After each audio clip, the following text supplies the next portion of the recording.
gördüm Bişkek'in bazarına, bir gördüm kızların baharına, parçacığı gördüm ötüreken, haydi tartıda kızdım azamına. Kalkar elle başları, kalkar elle çaşları, kızıttırak adamdı kılıktan basları, kıyamçılar karnına iyiyim boldu karnın akmarı. Gülmüş elle giymeli, güldü böyle giygeni, Cakkaragan kadeginden caralansam indegi. Kimden sorayım kim babam benim, kim bol deken hanım söylemeyi.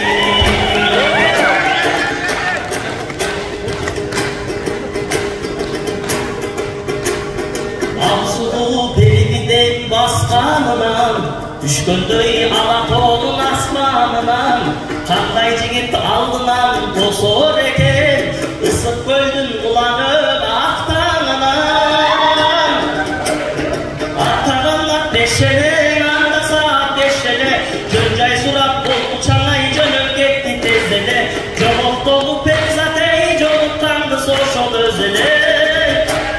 Joluk deken al nege, bazar deme jol dene, vay ten amansız mı de, başını ikep koy dene. Göl adamdın içine, göz dibese kara bol dene.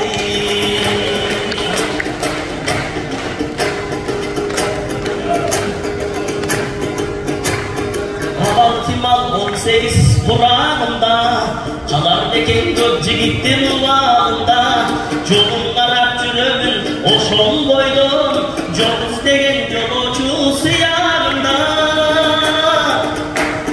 Ahmet'in kızılı, ak başının endigi, oy olsunlar bozular